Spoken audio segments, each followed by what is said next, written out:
101. Clearance sale. Not entirely, Samantha said patiently. Surprise bag is a term I made up. You could also call it a blind bag. The look of the bag doesn't matter. It's what's inside that counts. She glanced at Lucius, then pointed to the display window. You could take the autumn collections from the past 2 years, mix them with this year's new arrivals, and make individual bags with unknown contents. You could even subdivide them: long dress blind bags, robe blind bags, scarf and glove blind bags. Each type would have a different price. Mix new and old items, maybe 2 new and 2 old, half and half. The blind bags should be priced a little below the usual items, say around 20% under the total value of the contents. I know the profit margins on your color-changing fabrics, so there'd still be a decent margin. How is this different from a regular discount? Narcissa asked, unimpressed. It's more trouble and more costly, and it uses up new stock.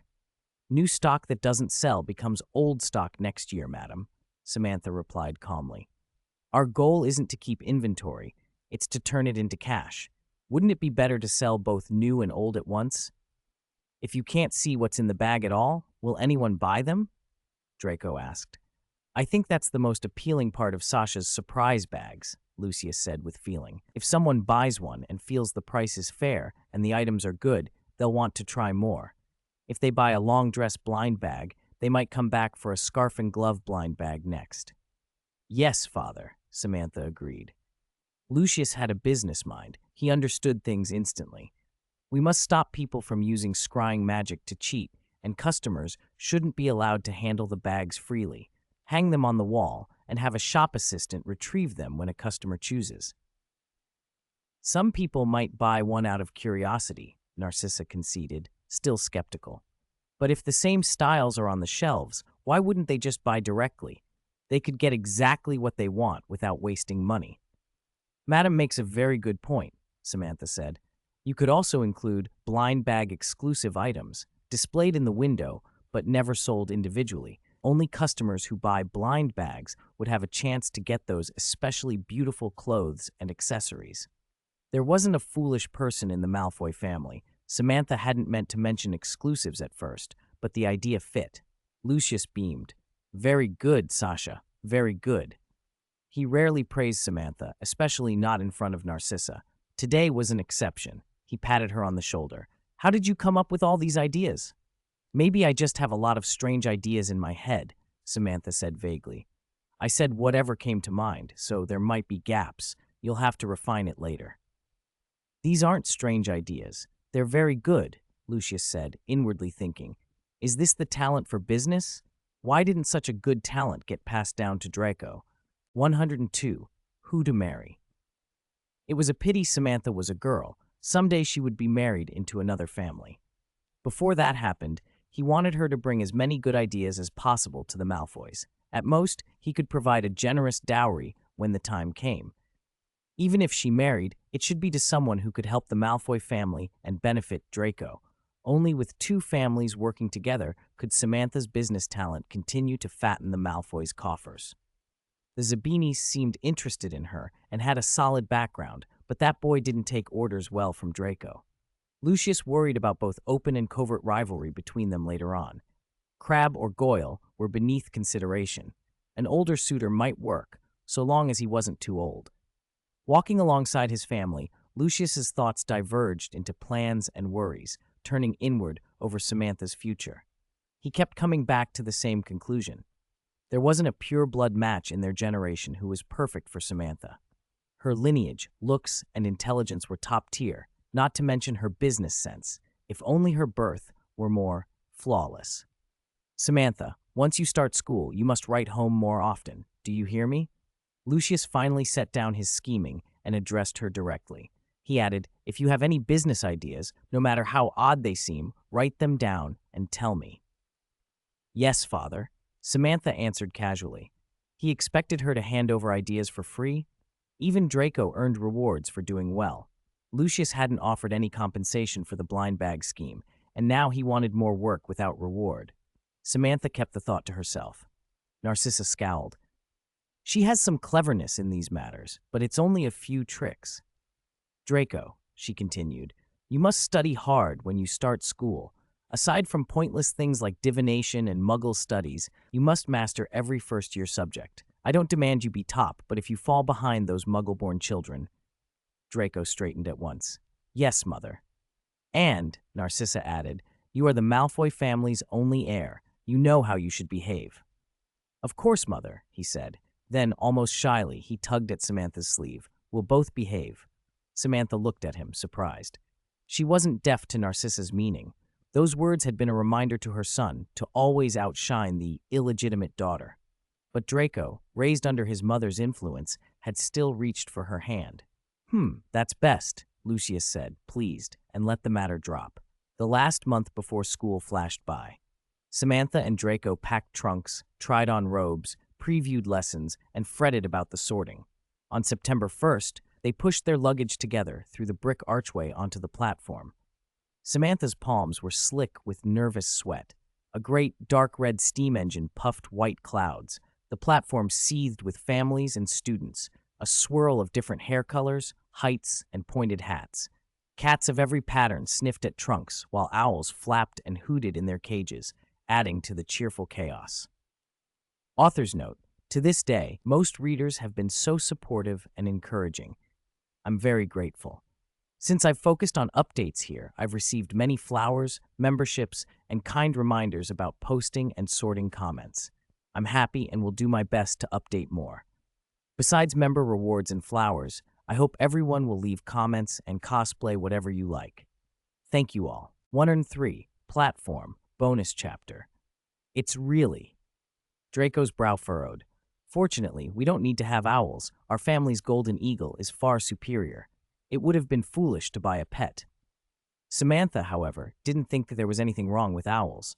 Lucius's golden eagle was just too ostentatious and impractical. Everyone could tell at a glance that the arrogant bird belonged to the Malfoys. What comforted her even more in that moment was that there were no teachers on the platform and no one organizing the first years. There hadn't been a roll call yet.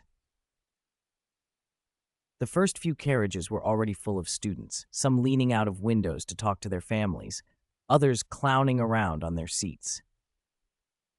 Draco and Samantha walked a short distance with Lucius and Narcissa and stopped at the entrance to a relatively quiet compartment. "Your father wanted a private compartment for the Malfoys," Narcissa said as she finished checking Draco's luggage. "But you've only just started. Don't be too high profile. Remember to write as soon as you arrive," she added. "Don't worry about the sorting. You'll be in Slytherin, of course." Draco swallowed hard, suddenly nervous. Lucius gave him a look. "There's no one in the upper years worth actively seeking out. Always remember, you are young Master Malfoy. Maintain your dignity, but don't be overly arrogant. Some people can be useful to you." He continued. "For example, Montague and Warrington. A slight acquaintance is fine. There's no need to fawn over them just because they're older. Once you become a prefect in your 5th year, your circle will naturally form." "Yes, father," Draco said. He grew more nervous, but still raised his chin and checked his pomade in the window's reflection to make sure every strand was perfect. "As for you, Samantha," Lucius said, "you've always been reliable. It's time for you both to get on the train. Don't wait until the whistle blows to rush. This is usually where Slytherins gather. Go find your friends." He looked at them with something like a memory of his own first year, as if picturing little Draco leaving home to enter that castle and learn the noblest powers in the world. "Crabbe! Goyle!" Draco's voice gained a little confidence when he spotted 2 much larger boys nearby. "Excellent. Help us with the trunks." Crabbe and Goyle grunted and began carrying the luggage. Crabbe grinned foolishly at Samantha. She pretended to fuss with Draco's light yellow fuzzy and ignored him. She'd long given up trying to figure out what was in his head. If you called him clever, it took him a year just to memorize the first half of the levitation charm. If you called him dull, he'd cling to things Draco said when he was 6. Things like, "If you follow me, Samantha will marry you." Every time she saw him, she avoided him to prevent his ridiculous misunderstandings from growing worse. They finally got onto the train with their trunks. Most compartments were occupied. Just then, Blaise waved to them from the corridor. "I've saved seats, Samantha." He seemed to say Samantha's name on purpose. Draco followed without hesitation. Many thanks to Ishuye for becoming a member and making an extra chapter possible. It's been a long wait. Blaze didn't mind, stepping aside to let Draco into the compartment and automatically taking the seat next to Samantha. "Your hair tie is very pretty," he said. Samantha had only remembered this morning that all her hair ties were stuffed in her suitcase. She'd grabbed the one on top without thinking. Now that Blaze mentioned it, she realized it was one of the birthday gifts he'd given her in early August. "Are you complimenting me or yourself?" she asked. "You know my taste has always been impeccable," Blaze replied with a smile that was both casual and slightly knowing. The compartment was small, but more than enough for a handful of 11-year-olds. Samantha, Blaze, and Draco sat along one bench, while Crab and Goyle, who were bulkier, sat opposite at the little table. No sooner had everyone settled than the train's whistle sounded, and the carriage began to move. Draco leaned out into the corridor and peered back at the platform. Lucius and Narcissa Malfoy were still there, waving. Narcissa called over a flurry of last-minute motherly warnings. "Remember to eat properly when you get to school. Don't replace meals with snacks. The train ride will take all day. Drink plenty of water. And—" "All right, sissy," Lucius interrupted, slipping an arm around his wife's waist from behind. He knew Blaze, Crab, and Goyle were within earshot. There was no need for Draco to be seen as helpless in front of others. The train gave a series of whistles and pulled away, the Malfoys waving until it rounded a bend and disappeared. "Let's go back," Lucius said, but he stopped when he noticed a glimmer of moisture in Narcissa's eyes. "I regret it a little," she admitted. "I really should have arranged a private compartment for Draco, and I don't even know how the dormitories are set up." "Have you forgotten how it was for us?" Lucius said, attempting to soothe her. 11-year-olds manage on their own. They won't starve or freeze at Hogwarts. If you weren't so worried, I might even say Durmstrang isn't so bad. He soothed her. Then for a moment his expression shifted as if remembering someone else. Had he warned Samantha before they left? The thought that his daughter's future mattered more than his son flickered through his mind, then vanished as quickly as it had come. Inside the train, the children were in high spirits, excited by the idea of being away from home for so long and by the prospect of a school where they would live for half the year. The new students were nervous under their excitement. The older ones took it in stride.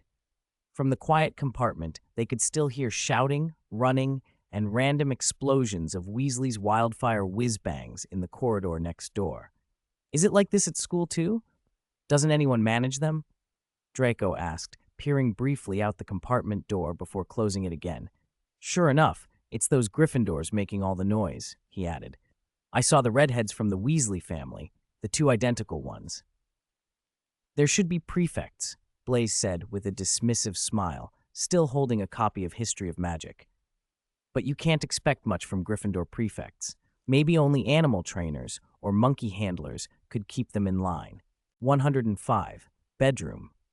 My father said prefects can also deduct points from students in other houses," Draco announced. He snorted in disdain. "When I become a prefect, I'm definitely taking points off Gryffindor. Do you actually have to read textbooks now? I didn't know you were such a bookworm." "This is History of Magic," Blaze Zabini replied, waving the book at him. "If you've heard Professor Binns at Hogwarts, you'll find reading it yourself far more interesting than listening to his lectures." "Maybe you'll all be sorted into the same dormitory," Samantha said, looking at the boys. She was trying hard to steady herself. The Sorting Hat couldn't be influenced. Worrying wouldn't change anything. She kept repeating that to herself. She half expected that this might be the last time she spoke to Draco and Blaze. After roll call, they might never speak to her again. She could be sent to Hufflepuff or Gryffindor. And even if she ended up in Slytherin, 9 times out of 10, her roommates would be Pansy and Daphne. If her true identity were exposed tonight, being sorted into Slytherin might be worse than Gryffindor. At least in Gryffindor, they wouldn't care about her surname.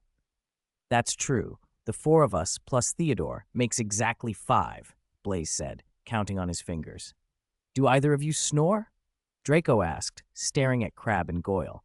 They shook their heads, but he looked unconvinced. "I hope Hogwarts remembers to put some silencing charm on the bed curtains. He frowned. I'm starting to miss home. I've never had to share a bedroom with anyone. Wait, I have slept with her. He suddenly pointed at Samantha. Yes, Samantha snapped. When we were 2.5. She glared at him. His comment was far too easy to misinterpret. By then, the train had completely left London. The countryside unfolded in wide swathes of green, like soft carpets draped over hills and hollows. Cotton-white clouds drifted across the sky, sometimes casting round shadows over the fields. Cattle and sheep flashed past in the distance. As noon approached, a loud clatter of wheels echoed through the corridor, and a smiling, dimpled witch pushed the compartment door open. "Children, would you like some snacks?" she asked. Crab and Goyle each bought a mountain of chocolate frogs and cauldron cakes, scattering crumbs in their wake. They tore through the frog cards, nearly coming to blows over a Falco Ezzelon card. Draco and Blaze weren't interested in the cards. By 8 or 9, they'd already completed the set. They only bought chocolate frogs for the packs, not the sweets themselves. Samantha, watching the stall, took in the other treats. Aside from chocolate frogs and cauldron cakes, there were licorice wands, pumpkin pasties, Bertie Bott's every flavor beans, and fizzing whiz-bees. "What do you want?" Draco asked, hand already in his pocket, ready to pay. "Nothing," Samantha said casually. "I was just wondering if she has some kind of arrangement with Honeydukes or other shops. Things must sell well on the train." "Good idea." Blaze's eyes lit up at the thought. Small notes. 1. Hogwarts dormitories are 5-person rooms. Harry's dormitory members were Harry, Ron, Dean, Seamus, and Neville. Ordinary Slytherin dorms should be the same. Some fan fictions set them as singles or doubles for convenience. I may adjust this later if needed. 2. Falco Ezzelon was a wizard from ancient Greece, recorded as the first known animagus, able to transform into a falcon. This entry didn't appear in the official movies or original books, but in an older PS2 game from 2004, not the NetEase mobile game. So it isn't official canon. 106. Big news. Our swan cream puffs and the tongue-dyeing sugar biscuits from my family's shop could all be sold on the train. Samantha began, then trailed off. Blaze Zabini finished for her smoothly. As long as the goods are loaded in London before the train departs each day, and payment is settled when the train returns to London. Passenger numbers are usually low, but the train is definitely full of students when term starts and ends. Draco bristled. Our family's shop has those things too. This was Sasha's idea. We thought of it first. Blaze didn't argue. He stood up and handed a business card to the witch running the trolley. "Hello, madam. If you wish to launch new products, you may contact my mother, Madame Zabini." The trolley wheeled away. Draco, who didn't have Lucius Malfoy's business card to wave around, pouted and blew out his cheeks. "I'll write to my father. He'll contact the railway company tomorrow." "You should worry about tonight's sorting first," Blaze said, taking a beautiful lunch basket down from the rack. He set out a plate of swan-shaped cream puffs and poured iced coffee from a magical thermos. He placed a tiny swan puff into a cup, and it began to bob and circle atop the coffee by itself. "Eat something, Samantha. It's a long journey." "Thank you," Samantha said, taking the cup and watching as Blaze handed out the rest. Crab and Goyle each grabbed 2 sugar biscuits. Their tongues went green and blue before they even noticed. Draco, however, didn't take anything from Blaze. He fished out the lunch basket Dobby had packed for him, produced an apple, and bit into it noisily. "That's the apple Dobby packed for me," Samantha protested as Draco bit off half and ate it. Draco snorted. "Anyway, don't you have one of those swan puffs?" He crammed more smoked cod, meat pies, and bacon into his mouth. Outside, the sun was sinking and the fields gave way to scattered villages and wide farmland. Voices drifted along the corridor. "You really saw Harry Potter?" "Of course. Absolutely true. I saw the scar on his head when I went to the toilet. I never would have guessed. Which compartment is he in?" "Harry Potter?" Draco's face lit up. "I'm going to see what Potter looks like. Only a celebrity like him is worth being my friend." He stood up and motioned for Crab and Goyle to follow. Samantha's heart fluttered too. When she'd first transmigrated, the only thing she knew about this world was the name Harry Potter. Now that he might be nearby, she didn't want to miss the chance to see him. Blaze stayed seated and paid them no mind. Together, Draco, Samantha, Crab, and Goyle checked compartment after compartment down the corridor, asking directions as they went. After walking through 3 or 4 carriages, they finally found the compartment everyone had been whispering about. Inside were only 2 boys. One had red hair. Samantha recognized him at once as likely a Weasley. The other was thin, wore round glasses, and had a mop of untidy black hair, the same boy she had seen that day at Madame Malkin's robes for all occasions. 107, Melee bonus chapter. Draco burst into the compartment so excited he forgot to knock, swinging the door open and staring straight at the boy with glasses. "Is it true?" he demanded. "Yes," Harry replied, not particularly pleased. The encounter in Diagon Alley had left a chill between them. He glanced over Draco, Crabbe, and Goyle, then landed on the half-hidden figure of Samantha, and for a moment his defenses eased. "Everyone on the train is saying Harry Potter's in this compartment," Draco went on. "So it's you, right?" He jabbed a thumb at the 2 large boys behind him. "These are Crabbe and Goyle." Then, with a small, pleased bow, "We're the Malfoys, Draco Malfoy, Samantha Malfoy." A red-haired boy coughed in what was clearly meant to be a laugh. Draco's grin slipped into a sneer. "Do you think we're funny?" he snapped, then added, "Seems I don't even need to ask who you are. My father said all the Weasleys have red hair and far too many children to feed." "Draco," Samantha snapped, tugging his sleeve, but Draco turned back to Harry. "You'll soon learn, Potter, that some wizarding families are much better than others. You wouldn't want to make friends with the wrong sort. I could help you with that." Samantha felt herself sink inward. This was perhaps the worst possible introduction. Draco was doing nothing but damaging his own image, just like at Madame Malkin's. Unsurprisingly, Harry didn't take Draco's outstretched hand. "I think I can tell the wrong sort for myself, thanks," he said coldly. A faint flush crawled up Draco's pale cheeks. He lifted his chin, and the faint smile vanished. "If I were you, Potter, I'd be very careful," he warned slowly. "You ought to be more polite, or you'll end up like your parents." "Mph, mph." Samantha clapped her hand over his mouth before he could finish. She didn't know all the plots of whatever story Draco was reading from, but she knew enough: never openly provoke the hero. She forced a smile, and ignoring Draco's muffled protests, said to Harry, "I'm very sorry. He didn't mean any harm. He just wanted to be friendly." She turned to the Weasley boy. "And you too, Weasley. I'm sorry about what he said about your family. You don't have to pretend to be nice." Ron snapped, standing up so quickly his face went crimson. "Don't think I don't know the Malfoys' dirty secrets, you illegitimate daughter." For a breathless second, Samantha felt a strange, helpless wrenching at her limbs. And then, with a dull thud, Draco's fist connected with Ron Weasley's nose. Blood spurted across Ron's lips. Chaos erupted. Shouts, shoving, and the scrape of things overturned filled the compartment. Someone shoved Samantha onto the table. A rat, buried in a pile of sweets, lunged and nearly bit her hand. Instinct took over. She caught it hard in her grip. "Let go of Scabbers," Ron yelled, wrestling Crabbe off him as he scrambled up. "What are you trying to do to my rat?" Many thanks to Bai Xiaoqian for becoming a member and prompting this extra chapter. Sorry for the wait. 108. Discover Samantha wasn't afraid of mice. The Malfoys might look down on them, but in the wizarding world, mice were common pets. She'd only grabbed the little thing because it had tried to bite her. When Ron Weasley shouted, an idea occurred to her. "Everyone stop. We're even now. Once we leave the compartment, we'll return the mouse." "Even? 4. 3 against 2 is even," Ron protested. He had meant to include Samantha when he counted, but balked and only counted Crabbe, Goyle, and Draco. His nosebleed hadn't stopped. Samantha's voice went cold. "You cursed me too.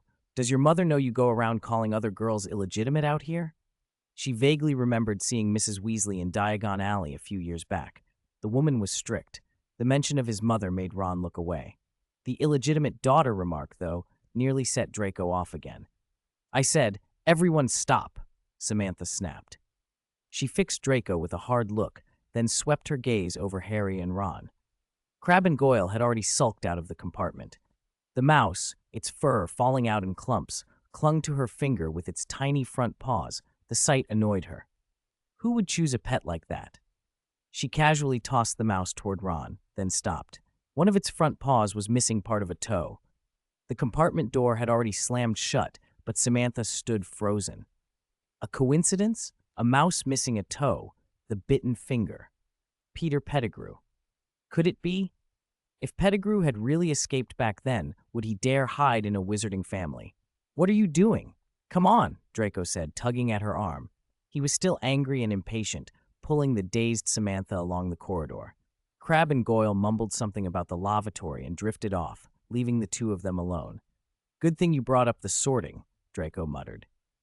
"I don't want that Weasley affecting my results." He kept glancing up at the carriage ceiling and down at the floor, watching the passing students.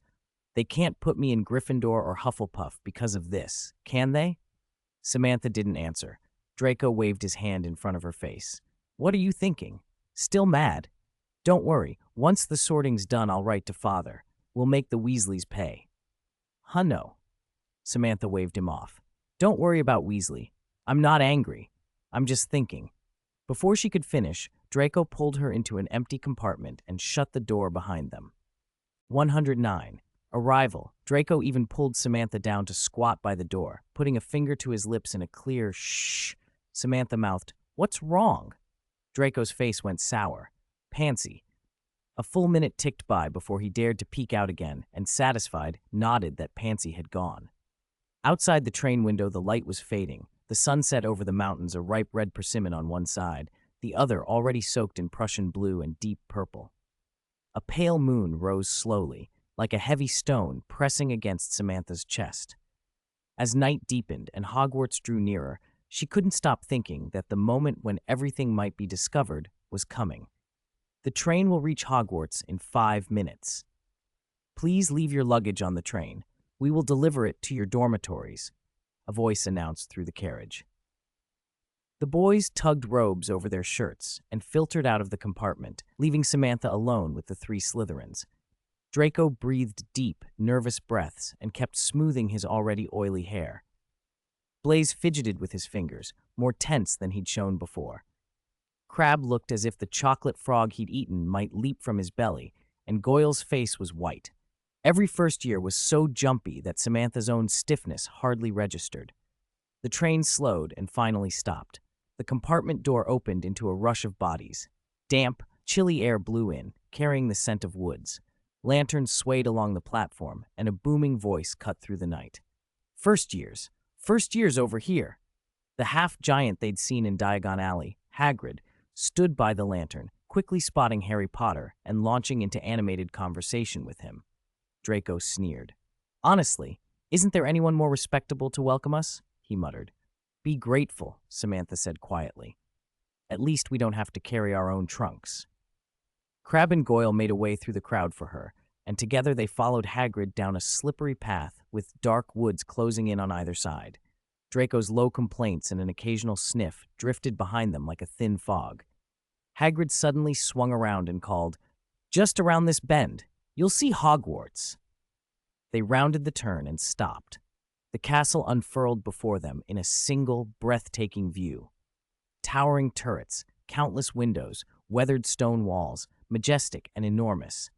Below it, the black lake mirrored the starry sky and the bright moon. Small wooden boats clustered along the shore. For a moment, no one spoke. Even Draco fell silent, stunned. "First years, get into the boats! No more than 4 people per boat!" Hagrid bellowed. Draco practically dragged Samantha into a boat and hauled Crabbe and Goyle after them. The stern dipped dangerously low under the weight of the 2 hulking boys. Hagrid plucked Goyle up as easily as if he were a sack of potatoes. "Your boat's overloaded. You fatty, go to another boat." He dropped Goyle into a nearby vacant boat with casual efficiency. Blaise slid into the space Goyle had left, giving Draco a smug little lift of the eyebrow. Draco's jaw tightened, but he said nothing. The skiff bobbed as students clambered in and out around them, the rowers heaving, and the lake smelling of cold water and wood smoke. 110. Acid reflux. If you ignored the damp, chilly night wind and the tightness in everyone's chests, this could have been a wonderful trip. Unfortunately, no one had the energy to admire the magnificent castle. The small boats glided across the lake on their own, and the first years gathered in front of a huge oak door. Hagrid raised a fist the size of a cauldron and knocked 3 times. The door opened to reveal a stern-faced witch in robes and a tall, pointed hat. "The first years are here, Professor McGonagall," Hagrid announced. Professor McGonagall nodded. Samantha noticed she was holding a large roll of parchment. Was she going to call the roll? A shiver ran through Samantha. The door opened wider, revealing a spacious antechamber, grand enough to rival the Gringotts lobby. Professor McGonagall led the first years into a small, empty room off the Great Hall, where they were practically pressed together. She gave a brief introduction to the four houses and the house cup, then was gone. No roll call for now. Samantha's palms were slick with cold sweat.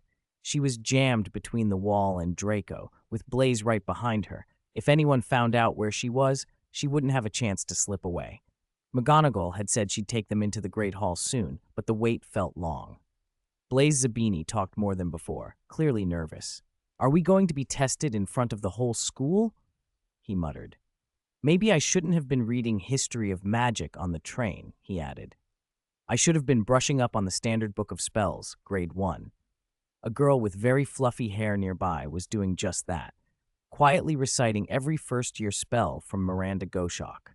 Draco, meanwhile, obsessively polished his leather boots with the hem of his robe, then stood very still with his eyes shut, as if memorizing something. Samantha leaned against the wall, craving some solid support. Instead, a bone-chilling cold swept through her, and a plump, white figure passed through her, making her scream. The other first years gasped as the ghost floated in midair. More pale figures drifted in after him, whispering and pointing at the children.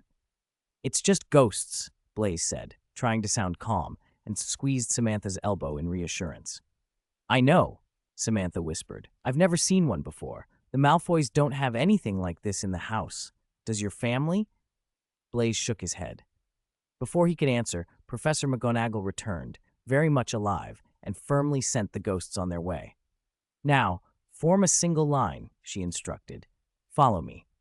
Samantha felt as though her lunch should have been digested by now, but her nerves made her stomach rebel. Waves of sour liquid rose unbidden into her throat, leaving her mouth tasting bitter, as if her stomach had shriveled into a dry, shrunk orange. No first year disobeyed. They filed into a single line, Blaise ahead of her and Draco probably behind. They left the small room, passed through the entrance hall, went through the double doors at the back, and stepped into the magnificent Great Hall. 111. Surname. Bonus content.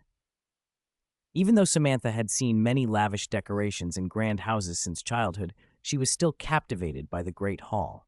Thousands of candles floated in midair like a galaxy, and stars winked on the black, velvet-like ceiling. 4 long tables were already crowded with students. At the far end were the teachers' seats. Samantha thought she recognized a familiar face, Severus Snape, whom they had met a few times at the Malfoy house. Draco's excited whisper came just behind her ear. "It's Mr. Snape, Professor Snape. He's the head of Slytherin, and he's Father's friend. He'll look after us." Samantha could only manage a wry smile. Professor McGonagall had walked to the end of the central aisle, produced a high-backed stool from somewhere, and set a battered, crumpled old hat on it. The first years clustered into a line, and the Great Hall doors closed soundlessly. Silence settled over the room. Not a speech, no ceremony. Then the Sorting Hat split itself open and burst into song. "Put me on and try me, and I will tell you where you fit. You may be in Gryffindor, where dwell the brave of heart. Their daring, nerve, and chivalry set Gryffindors apart. You may be in Hufflepuff, where they are just and true. Those patient folk are loyal and unafraid of toil too. Or yet in wise old Ravenclaw, if you have a ready mind, where those of wit and learning always their kind will find. Or perhaps in Slytherin, where you will make your real friends. Those cunning folk use any means to reach their ends. So put me on. Don't be afraid." "Wait, we just put the hat on?" Draco breathed in relief. Samantha's heart had flown into her throat. Professor McGonagall unrolled her parchment and began to call names. "When I call your name, you will put on the hat and sit on the stool. Hannah Abbott." Samantha wondered if the list was alphabetical. Then her world seemed to split. She watched as Hannah hurried to the Hufflepuff table, but all other sound narrowed to a buzzing in her ears, her own blood in her head. McGonagall spoke again, and this time Samantha heard every word as if for the first time. Next, Samantha Black. A hush fell over the first years. Pansy, Blaze, and Goyle all turned toward her with puzzled looks that felt like tiny needles against her skin. She couldn't move, couldn't speak. Samantha Black?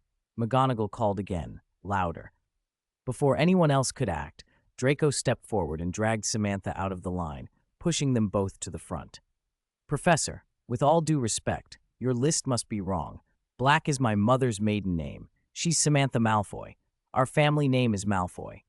McGonagall peered at her parchment, then at the two pale blonde children, frowning. On this list, she began. At that moment, an old man with long white hair and an even longer beard rose from the center of the staff table. He looked from Draco to the startled Samantha. When their eyes met, his blue gaze seemed to pierce right through her. She took an involuntary step back. Then the old man's gaze shifted, turning to McGonagall and sweeping across the whole hall with a gentle smile. It seems our quill for registering new student names has worked a few too many years and taken to the odd malfunction, he said. Well, Samantha. He did not give her surname again, but his tone was warm. Since you have already been called, would you like to be sorted now? Notes. 1. The Sorting Hat's song still took up a lot of space even after trimming, so I expanded this chapter to make room. Honest. 2. In the original, the sorting list is alphabetical by surname. In the film, the order was likely changed for emphasis. Since the first names here, Samantha Black, Susan Bones, Terry Boot, Lavender Brown, all start with B, they're then ordered by the second letter. Black, L, comes before Bones and Boot, O, and Brown, R, is later. 3. In the original text, the Sorting Hat speaks to each student in their mind rather than aloud to the whole hall. Films can't show that the same way. Author's note. Many thanks to Yiji Huangnian for becoming a member and inspiring this extra chapter. Long wait, huh? Branch 12. All right. Okay, sir. Professor. Samantha nodded to him, exchanged a look with Draco, then let go of his hand and sat on the high stool. Professor McGonagall set the old hat on her head. Almost the instant it touched her hair, a voice sounded inside her mind. Sorting Hat. Little black girl, you should be thanking Dumbledore for covering for you. Tsk, tsk. He's always like this. Who are you? Who's speaking? She nervously clutched the lapel of her robe and pressed her lips together, thinking only in her head. The hat answered as if reading her thoughts. Sorting Hat. Of course it's me, the old hat. When I speak like this, others can't hear us. Oh, and sometimes when Dumbledore is bored at night, he puts me on and asks what interesting little thoughts the new students have. What a chatty hat, Samantha thought instinctively, and the hat immediately read the thought. Believe it or not, should I shout Samantha Black 3 times in public right now? You little thing, pretending to be obedient and cute, elegant and kind, showing no prejudice on the surface, but inside you're full of schemes. You look at everyone else as fools to be manipulated. You're best at sizing up situations. You use both threats and rewards, and your head is full of making money, making money, making money. I didn't. Nah, she protested sharply in her head. What was wrong with this hat? Is sorting really based on things like this? The thought flashed, and she immediately clamped down, forcing herself to stop thinking and to count sheep instead. Sorting Hat. Look at you, still not admitting it. Cunning, shrewd, ambitious, quick-witted, chasing wealth, and arrogant, though you hide it very well. What a pity, you really are a lot like a Malfoy. No sooner had the hat finished than it burst into song and called out to the great hall in its old voice. Sorting Hat, Slytherin! Samantha nearly tore the hat off in relief from the invasive mind-reading. She saw Draco and Blaze applauding from below. After a deep breath, she walked with steady steps and composed posture to the Slytherin table and sat down. A muted round of applause rose from the Slytherin table. Many people glanced at her with curiosity, but attention soon turned back to the sorting as more students were called. Millicent Bulstrode, Crabbe, Goyle, and Daphne Greengrass were placed in Slytherin one after another. When the hat touched Draco's head, it barely had to consider before it called Slytherin, and he took it as an honor. Though his walk remained measured, the smile that surfaced betrayed his pride. Draco, why did your sorting take so long? He sat down beside Samantha, watching Theodore nod approach and give a symbolic clap when he took his place at the table. Samantha was at a loss for words. Could she explain that she'd had an argument with the hat, or that the hat had unloaded 100 criticisms at her? Fortunately, it wasn't long before the next big moment arrived. Harry Potter was called, and the whole Great Hall's attention turned to him. Samantha's little ordeal was soon forgotten by everyone. Author, many thanks to Sister Xiaozhang for subscribing for 6 months, adding 6 chapters. It's been a long wait. Author 113, Class Leader. When Blaise Zabini was finally sorted and took his seat at the Slytherin table, Professor McGonagall rolled up her dreadful parchment and stepped back with the stool. The elderly man who had helped Samantha earlier, Dumbledore, stood, spread his arms, and addressed them all. "Welcome," he said. "Welcome everyone to Hogwarts for a new school year. Before the feast begins, I'd like to say a few words, which are nitwit, blubber, oddment, tweak, thank you." He sat down, and the older students cheered and applauded, Gryffindor the loudest, while Slytherin offered only polite claps. Samantha stared, baffled by the brief speech. "Is that some kind of riddle?" she whispered. "Is it the first puzzle of the school year?" "If it were a riddle, Ravenclaw would already have quills and parchment out, trying to work it out," Blaise replied. He glanced at the food that had appeared on his plate and pushed a roast chicken stuffed with apples toward Samantha. She, in turn, slid a plate of roast lamb chops toward Draco, trying to get the gamey smell off her own plate. "How can this school be like this?" Draco muttered, scowling at Dumbledore. The whimsical speech had ruined the good impression the castle had made earlier. A look of disdain returned to his face. "The headmaster's speeches are so improper, and he even got your name wrong just now. I'll write to Father about this tonight." "No." Samantha's voice rang out so loud that Crabbe and Goyle across the table looked up from their plates. "I mean, you'd better not say anything." She took a sip of pumpkin juice, cleared her throat, and explained. "If Father knew the school had made a mistake on the list, he might try to transfer us. I've heard Durmstrang is especially cold and the food's awful. They even eat fermented shark and stewed fish heads." "Ugh!" Draco made a face and quickly raised a hand to stop her. "Don't say any more. It's better to stay here." A sudden, chilling cold crept up their spines. Samantha stiffened and turned her head. Sure enough, another ghost had appeared, far more intimidating than the fat one they'd seen earlier. He stared with dull eyes, gaunt, his robes stained with silvery blood. He settled down directly beside Draco. The effect was immediate and unpleasant. Draco pressed so close to Samantha, she felt him almost against her. "So cold," he whispered, rubbing his arms. "You lot better sit up straight and don't make a fuss," a somewhat aloof older girl said, tilting her chin toward them. "This is the Bloody Baron, our house ghost," she added. "He doesn't talk much." Samantha's eyes fell to the silver and green badge on the girl's chest, a large letter P gleaming on it. The girl's face showed a faint, proud lift. "I'm Gemma Flitwick, the Slytherin prefect," she said. "Now, finish your dinner first," Gemma Flitwick said. "If you thought the headmaster's announcement was brief, don't worry. You'll have plenty more to hear tonight." Samantha, Draco, and Blaise exchanged glances, said nothing further, and ate in silence. When even Crabbe and Goyle could eat no more, the rest of the food suddenly disappeared from the tables. The plates and cutlery shone clean as if polished. A moment later, a dazzling spread of desserts appeared.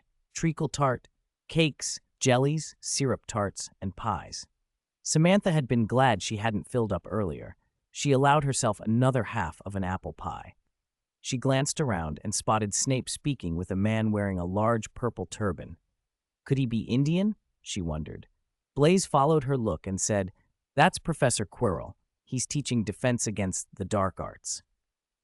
"My mother sent me pictures ahead of time so I could get to know all the professors and important people," Blaise added. "But I wouldn't pay him much mind. Defense against the dark arts tends to change hands a lot. Self-study's usually more dependable." When the desserts vanished as neatly as the rest of the feast, Dumbledore rose again and gave a longer speech, really more of a set of admonitions. No going into the Forbidden Forest, no using magic between classes, and absolutely no going near the corridor on the right-hand side of the 4th floor.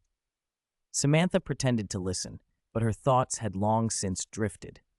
If Dumbledore was willing to cover for her tonight, the professors would call her Miss Malfoy, rather than Miss Black, and that thought occupied her more than Dumbledore's list of prohibitions. The school song ended, and the new Slytherin students, led by Gemma Flitwick, filed out of the Great Hall. They wound down the stairs, took a tangle of turns and secret passageways past hanging tapestries and chattering portraits. The light dimmed, the air grew cooler, and torches had, at some point, been replaced by snake-shaped stone candelabras fixed to the walls. Green light gleamed from their open mouths, and the flames at the wicks flicked like darting tongues. Samantha guessed they were deep underground. After a short walk, Gemma stopped before what looked like an unremarkable stretch of stone wall. "Remember these special candelabras," Gemma instructed. "They'll lead you to the correct entrance of the common room. And remember the password, it changes every 2 weeks. The current password is ambitious." As she spoke, a concealed stone door slid open soundlessly. The students entered a narrow, low passage. Samantha felt something crunchy under her shoe, small bones, but she didn't want to think about what creature they had been. The passage opened into a hall lit by the same green glow. The walls and ceiling were rough, dark stone that took on an even blacker tone in the colored light. Beyond the huge diamond-paned windows, a vast, eerie green expanse flowed, water. It gave the sensation of being inside a submerged vessel. Large, dark shapes periodically drifted past outside. The ceiling lamps cast green light but were bright enough for homework. The room itself was unexpectedly warm. Fires crackled in intricately carved fireplaces and banished any dampness from the air. The only drawback, Samantha thought, was the impossibility of seeing the sky. The windows could not be opened for fresh air, which made the place feel a little stifling at first. Still, the Slytherin common room had a peculiar, comfortable grandeur to it, and the students clustered and settled in as their new house began to find its rhythm. First, congratulations to you all. Once the first year's initial gawking and excitement died down, Gemma Flitwick went on. "You have all been very fortunate to be sorted into Slytherin. Being here means you've been given a chance at something special, the potential to join the elite if you choose to live up to it. You can see for yourselves that our common room lies under the lake, the very lake you rode across earlier. Don't be surprised if the windows seem shadowed at first. In a few months, you'll be used to the company of the giant squid. As you saw on the banners in the Great Hall, our colors are silver and green, and our emblem is the serpent. Our banners hang there because we won the House Cup last year, and in fact, we had held it for 6 years straight before that. I don't want to see us lose that honor this year because of certain individuals." At that moment, the Bloody Baron glided silently into the room, and the air seemed to dip 5 or 6 degrees. Gemma paused, momentarily uncomfortable, then continued. "Some people equate Slytherin with cunning and treachery, saying there is no unity here, only rivalry and calculation. Those are prejudices and rumors. We have always prized house honor and loyalty. I won't tell you to win at any cost, but your first lesson is simple. Do not lose points for the house, and above all, do not disgrace it. Remember that. I know you're all tired. Your blood has rushed to your stomachs and your heads feel empty, so I'll end there. Boys, follow your prefect. Girls, follow me." Samantha exchanged a quick, instinctive look with Draco, then followed the line of girls through a curtain and up a narrow staircase. Gemma Flitwick pushed open a pair of carved double doors to reveal a dormitory of 4-poster beds draped in silver-green hangings. Each bed had a small silver-plated nameplate on the bedside table, and trunks were stacked at the foot of the beds. Samantha immediately recognized the M crest on her trunk. Her bed was the one nearest the window, so close she felt she could lean out and touch the dark green water of the lake. But she barely had a moment to admire it. She stepped forward and planted herself in front of the nameplate. For a heartbeat, the plate flashed an indecipherable string of symbols before settling on Samantha Malfoy. Luckily, no one seemed to notice. "This is your dormitory," Gemma said. "There were originally 5 beds, but this year's intake only has 4 girls, so we've removed one to give you more space." She scanned them as she spoke. "Malfoy, Parkinson, Greengrass, Bulstrode, all pure blood. I presume you've known one another since childhood. That's good. I trust your families have given you a proper upbringing. I don't want to hear of any unpleasantness in these rooms. Now, good night, girls. 116. Pain. The day had worn her out in every possible way. Samantha had meant only to exchange a few polite words with Pansy and the others, but by the time she managed to wrestle into her nightgown and wash up, her eyelids wouldn't hold open. As she was drifting off, she briefly thought she ought to write to Lucius to let him know she was safe, then dismissed it. Draco would write to him anyway. The black lake slapped softly against the windows below, and the silver globe hanging from the ceiling cast a calm, steady light. It was the sound and the glow that let her sleep like the dead. At the opposite end of the dungeons, in the boys' dormitory, Blaze sat up after his roommates had fallen asleep and pulled out parchment and a quill.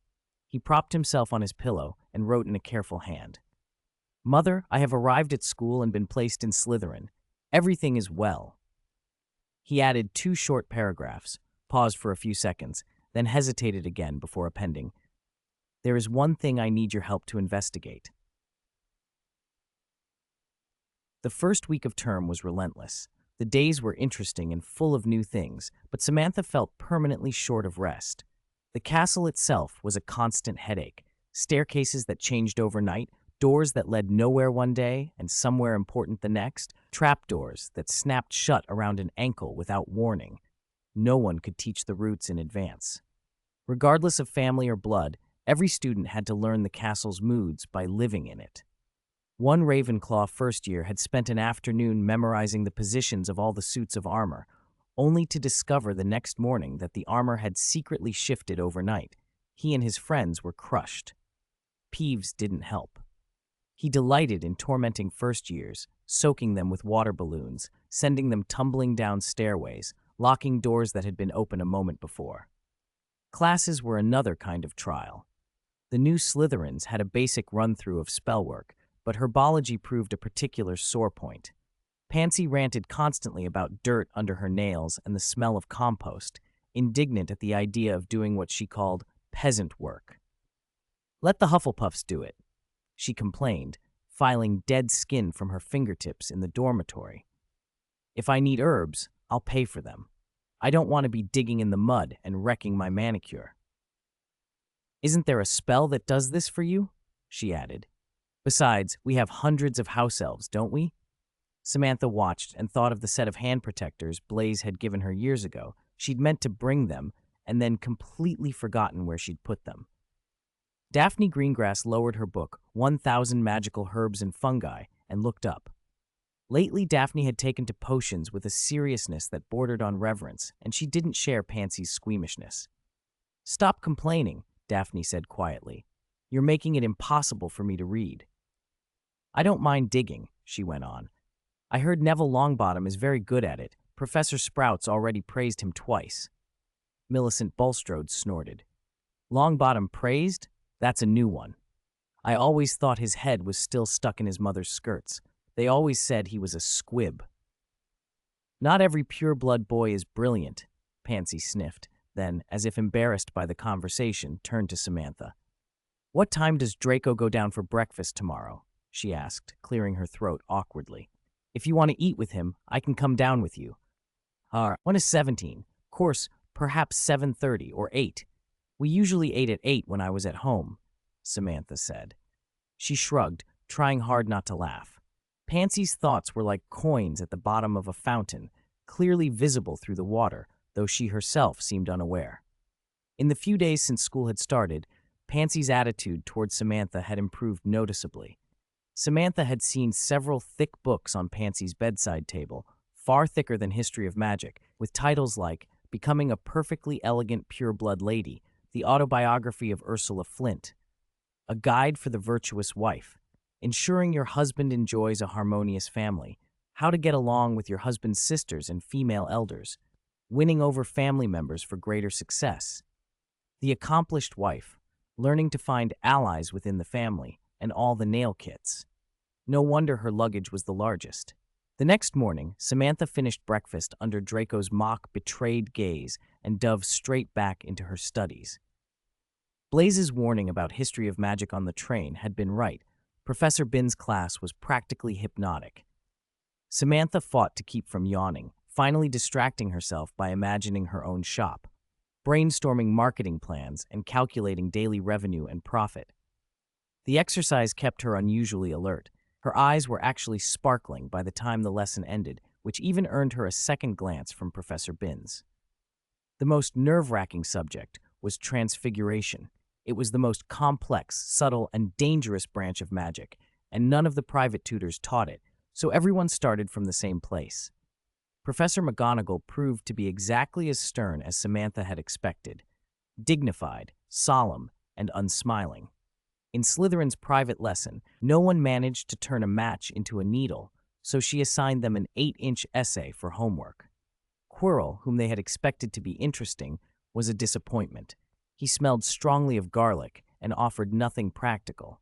He boasted that his turban was a gift from an African prince, but as soon as anyone asked for details of his adventures, he began to stammer. Draco muttered, "I bet the turban on his head is stuffed with garlic, too."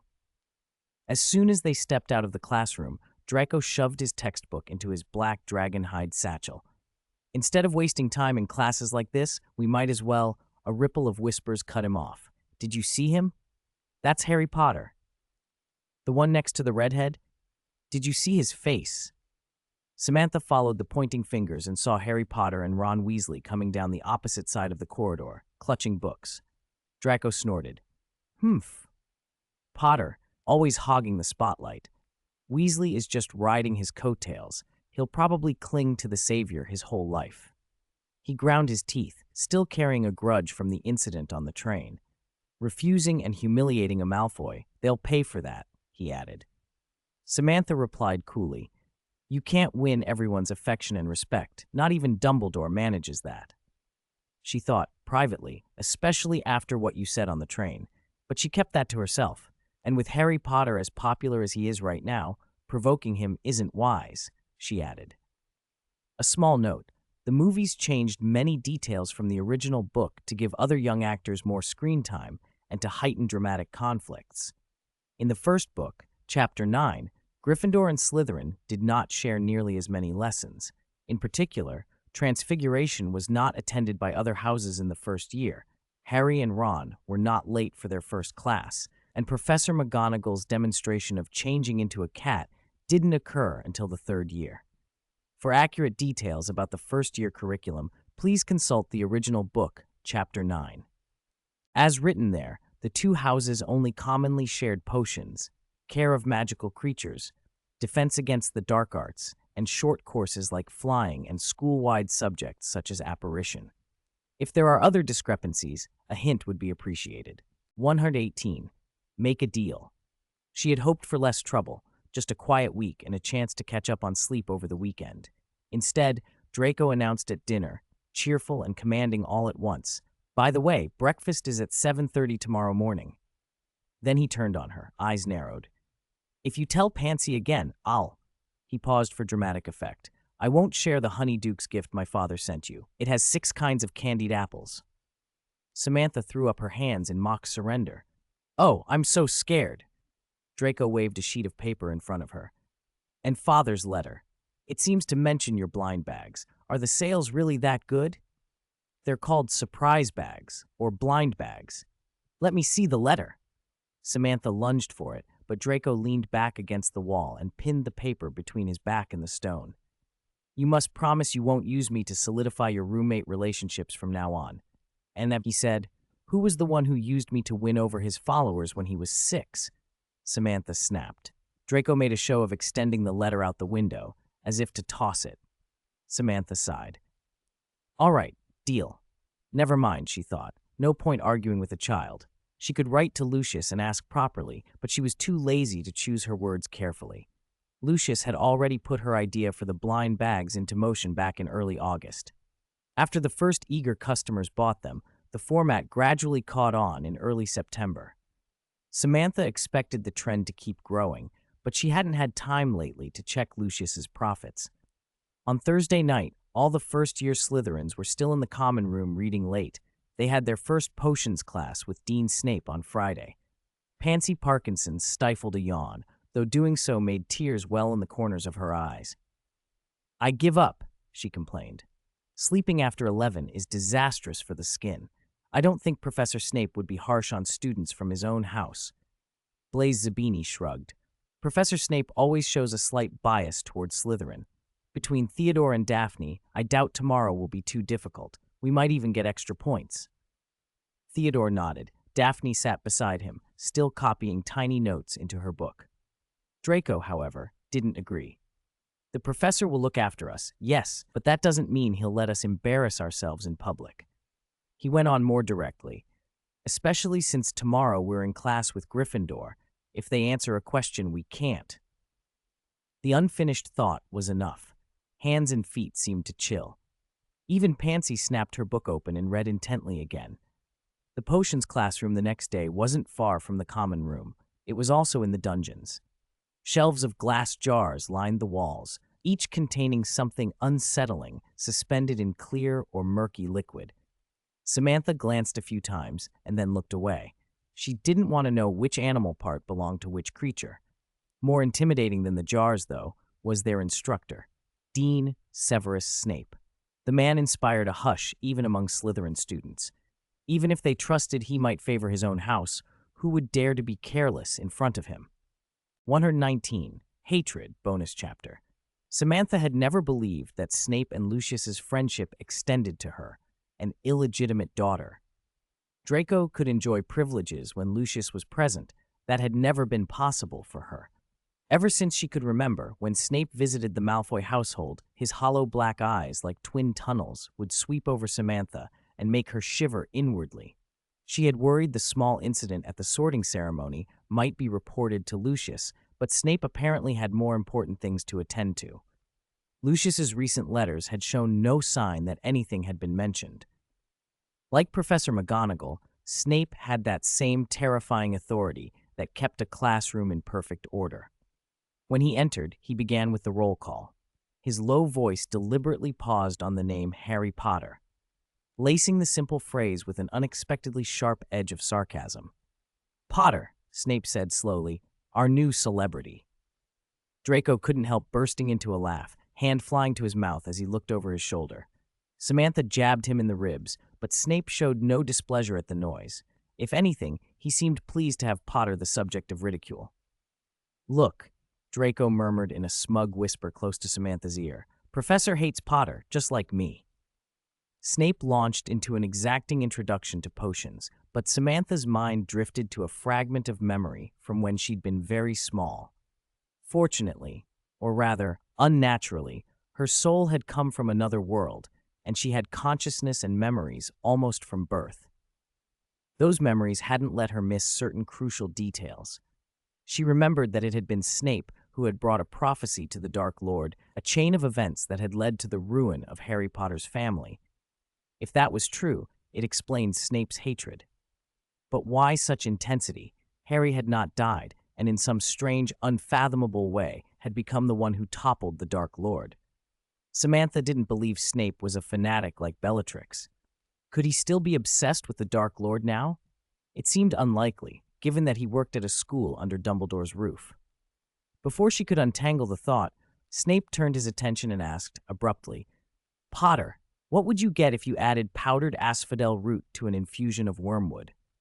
Several students, Theodore and Daphne among them, sat up straight. Hermione Granger raised her hand instantly. Snape did not even glance at them. He fixed his stare on Harry. "I don't know, sir," Harry answered. Snape's lip curled. "Tsk, tsk. It seems fame doesn't mean everything." He went on to ask two more questions that were far beyond the first year's normal lessons. Samantha felt a jolt of surprise. She had always pictured Snape as severe and emotionless, like polished obsidian. Yet when he addressed Harry, there was something else, a raw, unmistakable dislike. It wasn't the cold disdain of a strict teacher. It was a focused, personal loathing. Draco, who had been grinning, leaned even closer to whisper with a tone of wicked satisfaction, "I take back what I said. Professor doesn't just hate Potter, he despises him." Their whispering drew a sudden, sharp rebuke from Snape. "They are all the same plant. Why aren't you writing down what I'm saying?" Samantha and Draco scrambled for quills and parchment, hurriedly copying down the questions and answers as Snape resumed the lesson. "Author, This is the second extra chapter for Sister Xiaojiang. Author 2-6. Professor Snape docked Harry Potter a point for his earlier retort. The Slytherins exchanged pleased looks. A sullen hush settled over Gryffindor. In the next potions lesson, Snape paired the students to brew a potion for curing boils. Draco and Samantha had already memorized the recipe and had practiced it in Mr. Ryder's class, working together like a well-oiled machine. Most of the other students received criticism. Only two pairs, Draco and Samantha, and Theodore and Daphne, seemed to be spared Snape's ire. Snape, cloak swishing, patrolled the aisles as they ground snake fangs, prepared dried nettles and stewed slugs. It looked as if the class would end without incident until a scream shattered the silence. Neville Longbottom had somehow burned through the bottom of his and Seamus's cauldron. Acid splashed everywhere. Red, swollen boils erupted across his arms and legs, and he howled in pain. "I told you, he's probably a squib," Millicent Bulstrode sneered. "He put porcupine quills in before he took the cauldron off the fire," Theodore Knott said flatly. Snape was furious, but he didn't take points from Longbottom. Instead, he coldly deducted another point from Harry. An hour later, leaving the dungeon together, Draco still wore a smile. "I'm starting to like this school," he said, "especially potions and Professor Snape." Samantha frowned. "It's a little odd, isn't it? Lots of people like Potter, and even those who don't won't openly challenge him. After all, he's seen as this symbol of justice, the savior. If you hate a hero, isn't that—" she lowered her voice, "practically admitting you're a dark wizard, leaning toward the Dark Lord?" "I'll give you that," Draco said. "You can't please everyone. Potter's not universally loved because of his deeds. Maybe Snape just can't stand his self-righteousness. And what's wrong with dark wizards?" Draco added, oddly bright. "Sounds cool, doesn't it? If they talk about purifying wizarding blood and keeping the wrong sort from learning magic, I don't see anything wrong with that." "If I were you, I wouldn't be saying that in the corridor," Blaise Zabini warned, catching up to them. "Most of the school won't like that, aside from Slytherin. That's because most of them are half-bloods, and even lower," Draco began. Samantha yanked his sleeve hard before he could finish. Hermione Granger happened to walk past, not catching anything. "What are you doing?" "I was saying it for her to hear," Draco complained. "Have you forgotten what I told you? Everyone could be your—" Samantha started. "Oh, come on, I know," Draco interrupted. "Everyone could be my potential customer," he sneered. "I just hope the Muggleborns at this school spend enough in my shop for me not to have to keep my mouth shut." "That word is ugly," Samantha said. "Haven't you noticed Madam never uses it? You can believe in purebloods if you want, but don't turn into someone who swears and sneers all the time." "Are you going to nag me forever?" Draco snapped. He yanked his arm free, glared at Samantha and Blaise, and stalked off.